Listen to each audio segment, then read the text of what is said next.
faly miarabantsika rehetra indray ny tenako a mbola ny ambassadeur-ny Israely ihany miaraka amintsika indray le teny ity fampianarana larana fafilo moa zany ty larana faharoa ambin'ny folo indray ny fampianarantsika ny amin'izao an'izao izay mitondra ny lohateny hoe tsy izy mihitsy ny krismasy fa fampianarana ny démonie zany ho avy mihitsy moa zao ny krismasy izay mandeha maneran-tany ny fankalazana an'izany dia anomeanao indray ny fanaporofona fa io ataonao io dia tena manaporofo fa tena avy any amin'ny devoly ianao ary zanaka devoly ny zanaka devoly rehetra dia mbola manao an'io ary izy tsy te halala fa zay voalahatra kosa ny amin'ny fiainana tsy mety manao an'io intsony ary izay no mampiariary ny olona tena mitady an'Andriamanitra marina sy ny tsy mitady azy araora ny fampianarana tsy izy mihitsy ny krismasy fa tena fampianarany devoly mihitsy ny fampianarany démonie nefa nareo zao dia anao krismasy zany ny porofo fa tena olona mpiady mpanohitra ny dada iavana reo sy ahosoa menara ny porofo voalohany aloha ny krismasy dia voalaza fa teraka zany zanak'Andriamanitra zany zay aloha fa samy many anara moa fa nareo fa tsy izy ilay Jesosy dia imba dia fa tsy izy mpampanotana-reo iny dia fa anareo raha mbola hipetraka ihany nareo araka amin'ny boky any am-pelatanareo azonareo vakiana Korinthianina voalohany tena voalohany izy iny décor tsara fa za rehefa manadino an'izy nefa ela be tsy nampianatra an'izany efa isataona vao mampianatra izy dia adinoko hatrany le izy dia tsy maintsy voatery miverina ketsika le mamaky Korinthianina faharoa toko fahadimy andimy toko fahina moa izy teo ina le izy riry Korinthianina fahafiry andininy fahaenina ambin'ny folo sy ny fahafito ambin'ny folo izay Korinthianina faharoa toko fahadimy andininy fahaenina ambin'ny folo sy ny fahafito ambin'ny folo voilà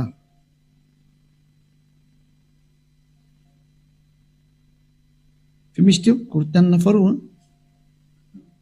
toko fahadimy andininy fahafiry enina ambin'ny folo mahafinaritra efa mameno tsara koa le teknisiana rehetra Korinthianina faharoa toko fahadimy andininy fahaenina ambin'ny folo no vakitsika amin'ny anarany Ahosoa koa dia tsy mahalala olona araka ny nofo intsony izahay ny apôstôly moa zany dia efa nametraka mihitsy hoe tsy mahafantatra olona araka ny nofo intsony isika zany izay koa na dia nahalala ny Ahosoa araka ny nofo azy izahay dia tsy araka izany tsony no alalana anazy ankehitriny zany hoe tsy azo fantarina amin'izany nofo izany tsony izy ry mpiaino malala tsy azo fantarina amin'izy nofo izy ka tamin'izy teraka dia teraka tao amin'ny nofo zay naka nofo izy dia tsy azo atao zany matsiaro an'iny fahalalana napetraka i Ahosoa tamin'ny lalan'ny apôstôly zany ka io Ahosoa io zanak'Andriamanitra izay taonareo anarana tsy izy io zanak'Andriamanitra izay teraka io dia ny lalàna dia miteny hoe tsy fantatra araka izany tsony izy zao vakitsika indray amin'ny baiboly anakaiky indray tsy fantarina araka izany tsony izy Korinthianina faharoa akiko amin'ny karazana baiboly ty teneniko ty Korinthianina faharoa toko fahadimy andininy fahafiry riry enina ambin'ny folo malaza be indray riry zany dikan'izao Korinthianina faharoa toko fahadimy andininy fahaenina ambin'ny folo koa dia tsy mahalala olona intsony araka ny nofo isika eny ka tsy mivoaka le izy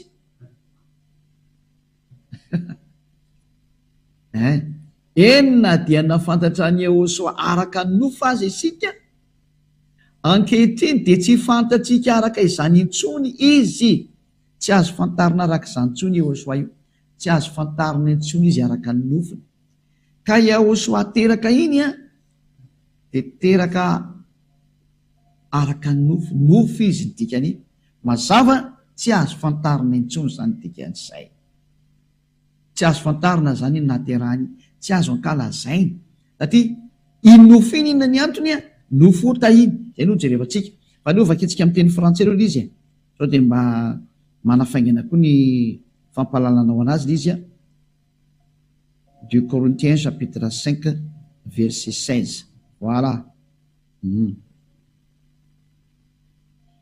Ainsi dès maintenant nous ne connaissons personne selon la chair. Tsy mahafantatra olona araka ny nofo tsony tsika, tsy haitsika tsony zany. Et si nous avons connu Yahushua selon la chair, maintenant nous ne le connaissons plus de cette manière. Non, non, non.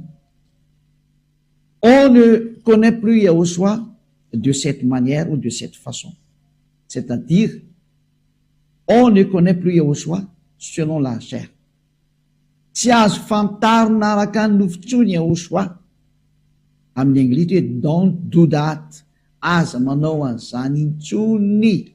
Never do that. Tsy mety tsony manao an'izany ozy ny anglisy. Zay zany mba lefalefantsika zayko. Manomboka mandeha koa no motamony ambasadaoko izy ana mandeha ny ampitan-dranomasina any dia tsy maintsy lefalefantsika kelikely ihany izy. Ho fandraisen-dahatra ny olona ny amin'ny krismasy hoe tena aza manao n'intsony fa vetavetana mahatsiraviny eo ataona io voararany apôstôly didiny tompo io. Korinthianina voalohany 14:37 nokeo avakitsika ndray zay. Korinthianina voalohany 14:37 aoko fantany tsara fa didiny tompo miteny zay nomeny anareo. Korinthianina voalohany 14:37 zany. Korinthianina voalohany 14:37 raha misy manao azo mpaminany na manana ny fanahy dia aoko fantany tsara fa didiny Yahushua zay rehetra nysoratako anareo. Ka reny teny nomenanao reny zany avy any amin'ny Yahushua reny fa tsy ny foroporonina. Ka tsy tena ny apôstôly ny teteny an'izany. Non, non, non. Ny tenina voakanay izy ny apôstôly dia didiny Yahushua nomenanay mihitsy hoe tsy azonareo atao tsony ny mahafantatra za teraka. Satria Yahushua teraka iny dia nofo iny. Hébreu 2:14 nofo iny teraka iny ka le nofo mihitsy ny tsy ekeny Yahushua ho ankalazany intsony na omena zay anaovanao anazy ihany hoe ho ankalazainao na tsy haiko hoe nanaovanao fotoam-pivavahana ho fahatsiarovana. Non, non e non. Zay ny antony tsy anaovana fankalazana iny moa anniversaire atao amin'ny Yahushua satria manino iny nofo iny nofo ota iny rehefa avy eo dia lasa ohatrany hoe mankalaza ota zany ianao dia tsy mety il'izy. Lovakitsika raha saotra masina. Hébreu 2:14 lovakitsika amin'ny anaran'ny Yahushua. Hébreu 2:14 koa satria manana nofo amandrany zaza dia mba naka an'izany koa izy mandringanany amin'ny fahafatesana dia ilay manana ny fanjaka ny fahafatesana dia ny devoly. Zay eo zany teny Andriamanitra dia milaza mihitsy hoe koa ny zaza manana nofo amandrany dia mba naka an'izany koa Yahushua mba handringanany amin'ny fahafatesana dia ilay manana ny fanjaka ny fahafatesana dia ny devoly. Zay zany hoe Yahushua zany dia mba naka nofo koa izy. Lasa teraka atao amin'ny nofo izy zany lasa nofo zany Yahushua. Izy niteraka iny zany nofo nanomboka atao amin'izy nofo juska izy maty nofo iny tsy azo ankalazaina mihitsy ny vaninandro io satria vaninandro nofo. Inona mahatonga ny apôstôly ny teny azay ary naniny Yahushua namoaka an'io lalàna io fa ny tena napetraka amintsika izy satria iny nofo iny dia nofo ota daholo iny. Fa rehefa nitsangana tamaty Yahushua vao tsisy ota intsony nofo. Nofo vaovao iny nofo ny lanitra ny lanitra iny ilay tena tsy mety maty avy any amin'ny lanitra ny lanitra iny tena vatana hafa mihitsy iny. Fa raha vao nanomboka tamin'izy teraka juska hatramin'izy teo amin'ny azo fijaliana izy maty teo iny nofo ota daholo iny dia tsy azo ankalazaina. Aiza misy an'iny daholo fa kekendray tsy tadidiko Romanina 8 nefa man'izy ela sy diso. Romanina toko fahavalo Romanina 8:3 ka 2:3 Romanina 8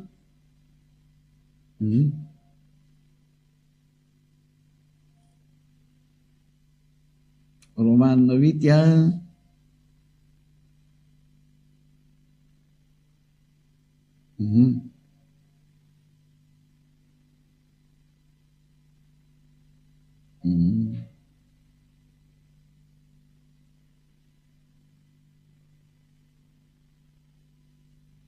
izay moa izy.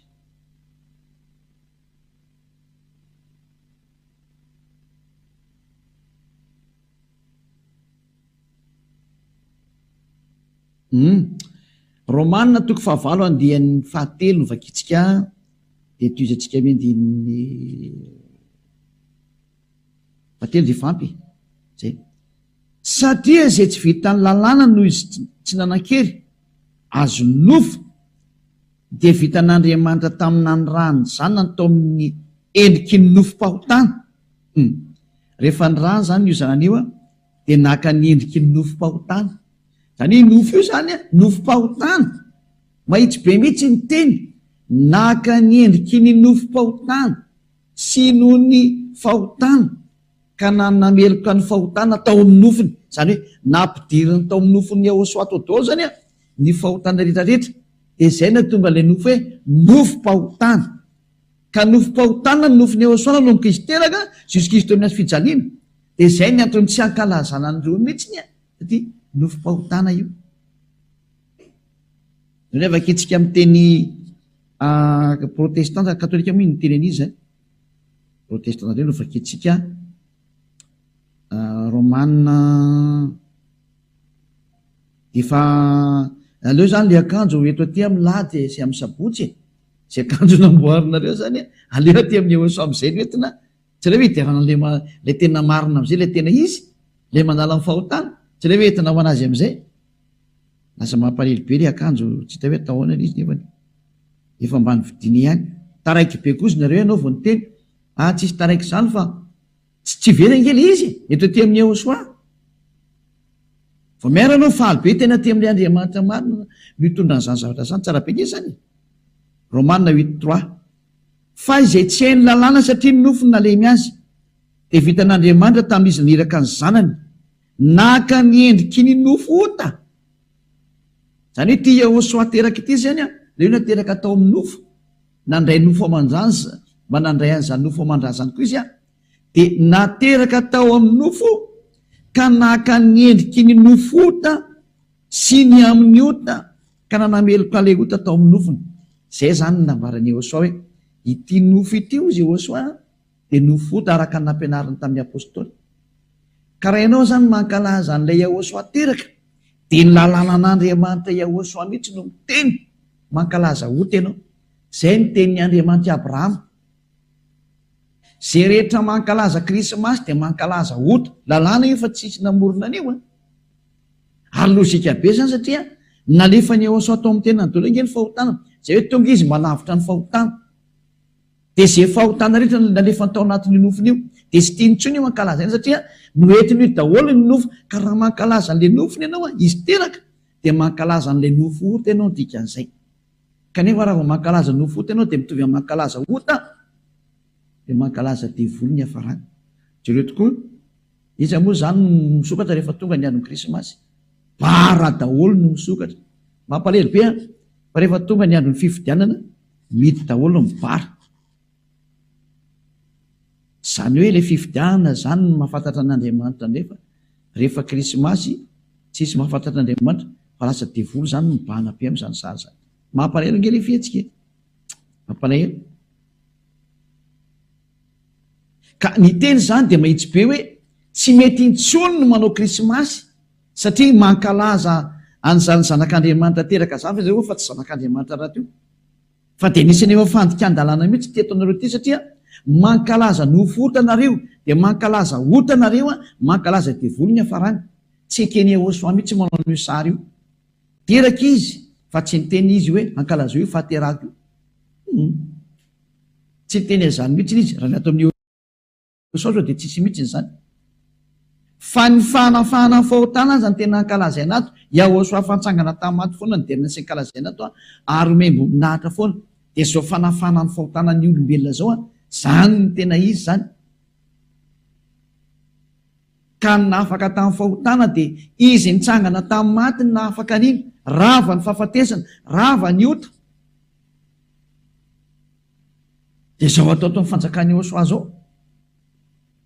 Fa tsy azo atao mihitsy mankalaza ny nofo ota nanomboka teo amin'ny azo fijaliana no atrany amin'ny naterahana tsy azo atao mankalaza n'iny fotoana iny satria nofota daholo iny rehetrarehetra iny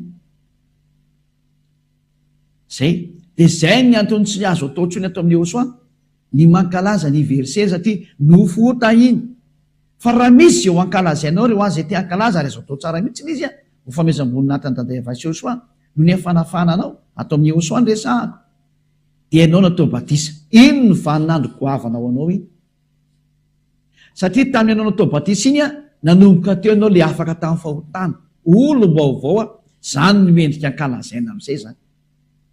Iny ny vaninandro goavana iny ary iny tena azonao tena anaovana fety be amin'izay itiavanao anazy na nasanao fokon'olona na vahoaka tsy fantatry olona masianao amin'izany mety be mihitsy satria tena andro lehibe ho anao iny satria lasa olom-baovao ianao. Zay zany de mifarana teo ny teniko fa tsy lava be moa ty fampianarana anankiray ty fa fohy de fohy a fa tena hatrany de nivendikanina ny meko anao hoe tsy azo atao io fa mankalaza ho tenao ny tena marina. Efa ny alany Josoa io fa tsy afaka etenako io nge fa tsy voaka anazy ka izy mihitsy ny teny hoe tsy mety io. Amaly anazy ianao zany. Rehefa mamaly ianao zany de iny ny proof fa tena devoly ianao. Satria izy tompony ara miteny hoe tsy mety io sary ohatra nofotana io ataonao io ankalazainao io e. De tsy azo tsika tsarovana araka izany tsony izy. Mazava be ny tenin'ny apôstôly teo hoe tsy azo tsarovana araka izany. Tsy mety ny mahatsiaro an'io, tsy mety ny mankalaza an'io, io izy teraka io. Tsy mety io. Zay moa teo anaty teny anao hoe tongafa mikaty maso fa iny tena mety satria izy mitsangana mihitsy no memboninahitra sy ankalazaina de nisoro vitany. Izy efa nitsangana memboninahitra hoe navita izy e. Vita ny famonjena izy e. Zay zany fa de mirary soanao za ho tonga sainy. Aza mety manao krisimasy tsony fa tsy izy io. Aza manaraka ny lohan'ireo mpitondra fihevana efa manipy anao any amin'ny elo io mbola tsipy ny fanopiro indray anao zao. Fa de be zao no atsipy any amin'ny elo amin'io fotoanan'ny krisimasy io hiazakazaka ny daolo indray rehetrarehetra ho atsipy any amin'ny elo satria de hiditra any amin'ny fandikan-dalàna indray ary de ho ataony iny e. Tena ho ataony mihitsy tsy mivaky loha izy. Fa ianao zay mandeha kosa ka tonga saina tsaro fafitiavana zao tenin'ny Elia zao manarahany Elia. Aleo tsotsotso azy tsotsotso fa ianao mba mivily lalana amin'izay maro sarera amin'izay a ndao naraka ny Elia. Mifarana ny teniko a toka fa ho tonga saina ianao na ianao izany teny zany ary tsy hitanao an'izany krisimasy antsoa satria tena ny devoly zany hevitra zany. Ary mankalaza devoly nareo amin'ny hevitra io satria ota io ankalazainareo izy io Josoa. Zay no mahatonga ny apôstôly hoe tsy azo atao tsony zany, tsy fantatsika tsony zany zavatra zany. Soratra masina tena tsy fantatsika tsony zany, tsy ataotsika tsony zany nefa ianao mbola manao ihany. Mpandika lalàna ingena hoe zany no mahadevoly ny devoly, mpandika lalàna. Zay no mampanota anao de mba tongava saina. Miraso anao tonga saina hivavaka tsika. Sotra dada malay afany amin'izany teny zany. Mba tena ho tonga saina tokoa nge ny olona mandeha zao fampianarana zao. Fa tena mampalahelo ny mahazo ny olombelona. Tena voafitaka mihitsy. Dado. Elia mangataka hatrany ary tena mangataka mafy dia mafy mihitsy hoe irao ny fanahy masina andresy lahatra olo. Manirana nyty zao tontolo zao eto amin'ity tany ity. Aoka ny fanahy masina izay mahay mandresy lahatra ny hafa firenena. Mahay ny fiteny maro samihafa avy any aminao. Andresy lahatra ny olona iverena ny todika any aminao amin'izao fampianarana izao. Ho resenao lahatra mihitsy izay voantsonao dada Iavasy Josoa anatona ny Elia. Dado, mihaino ny fangatahany Elia mandrakariva ianao. Ampio Elia vita ny asany hatramin'ny fanaka ampiferina ny olona ho any aminao. Sorapetraka dada malalo. Fa ihaino ahy ianao tena mbola ihaino mandrakariva ianao. Amin'ny anaranao Josoa anao sy mivavaka zany. Halleluja. Amen. Dia izay indray ny fiarahantsika tamin'ny fampianarana iny mirary soatsiketra samy hotainao soary tonga saintsika hiverina amin'ilay tena tompony teny sy ny fampianarana dada malalia Iavasy Josoa zay. Ilay ny teny hoe aza manota intsony. Dia samy hotainao soa ho amin'ny fampianarana manaraka indray mandra-peona indray aza.